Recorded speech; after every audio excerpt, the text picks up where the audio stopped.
Amikarapi, Shinaduta Makiapido, Remai Art Gallery, Edwan. So we got a guest here.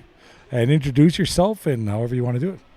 Hamatakiapi, Maka Kamaniwia Makiapie, Washichime Nina Polk. Hello, my name is Nina. I'm here in Saskatoon, Canada for my mom's opening, but I'm from Minnesota. And I am Sichangu Lakota, Navajo, San Carlos Apache, and Quetzal. No, really good day there too. Really beautiful ceremony over like that. Maybe talk about your mom's art and how it affected you when you were growing up. Man, basically it's just my earliest memories, just seeing my mom creating art. I grew up in her studio anytime she went to school, from just her as a student to where she is now as a professional artist. I just see different stages of her life of just coordinating how color goes, or even going from paintings to doing beadwork then and then quill work. So just all the different techniques that she started to develop more and just like utilize community around her. It really is just like a whole, it's kind of crazy to say as her daughter, but just seeing her grow up so fast in a way. So all the art in that gallery, like I remember I remember all of it when she was creating it. So it truly is like a wow moment, just witnessing it all. No, I watched your presentation. Really good. You acknowledge your mom and who you are, and just a lot of pride going out there too. But you also mentioned that you're into sports, into lacrosse, that type of thing there too. Maybe just give a little bit of background on that, where you play and how it is for you in Minnesota. So I started playing Tecopseh Choppy, the Great Lakes style of lacrosse, around 10 or 11 years ago. And actually, I was a very shy kid growing up, just experiencing bullying and also just being a shy person in general. And my mom actually was the one who found out about the traditional lacrosse group that was starting in the cities, and she wanted me to be a part of it. And I was so hesitant, no, I don't. Just my experience as trying to be in sports, but also being bullied in those sports.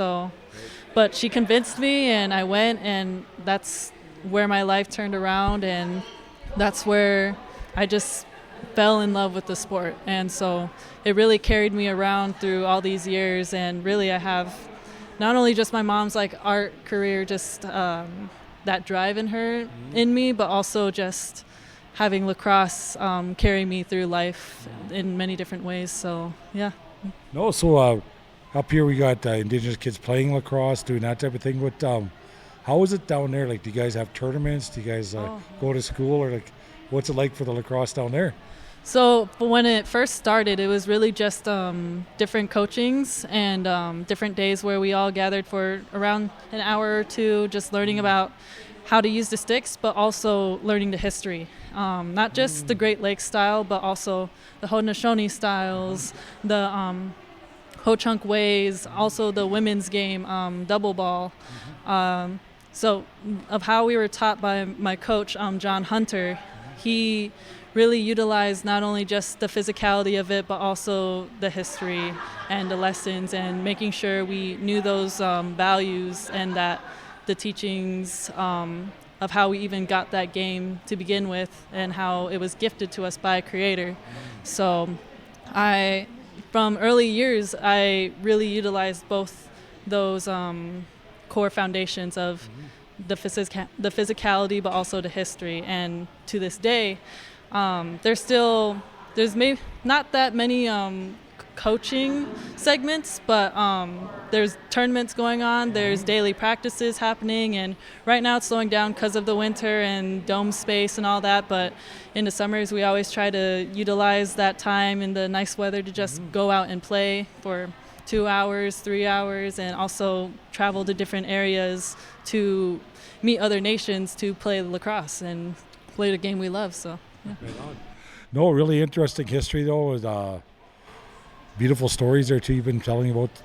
Good to meet different people. But what do you think of coming up here? Do you think you'd ever could do workshops, anything like that, or just a leading role for teaching younger people the game of lacrosse? I mean, just even talking about it right now, like just, it's kind of like surreal how we're in an art museum and then just speaking about the game and already a connection right there.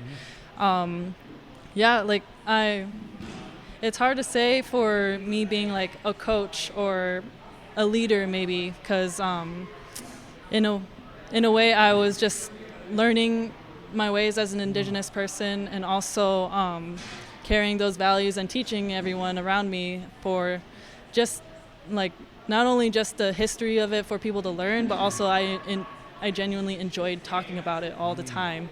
So through those moments, then people started coming to me as like a mentor or a leader role. So it's an honor like receiving that, and so any chance I get to just talk about the game or even teach some skills to different people, like it truly means a lot. But as like a coaching role, it's hard for me to be like, oh, everyone look at me and learn, so but I mean, just being up here and just seeing meeting new people up here that love the game just as much as I do, like I do of course want to make so many connections and just work together and learn from each other. So, yeah. Any last minute tips or any acknowledgments you want to give to anybody? Just as a shy person, speaking to maybe another shy person, just go for it, whatever you want to do. This does not just apply to sports, but any passion you are interested in, anything you just want to try, like just do it. Like it was very hard for me to want to do that at a young age, because there were different obstacles around, from just not only my self-image and views, but also just people around me not necessarily being the most supportive. We're always going to face that as Indigenous people, but that's also what makes us stronger. That's how, like, we are so resilient, we are so strong, we are so driven. Like, just do it. And, like, our ancestors fought so hard for us to be here today, and we have their strength to this day. So just go for it. Don't be afraid, and just do your thing.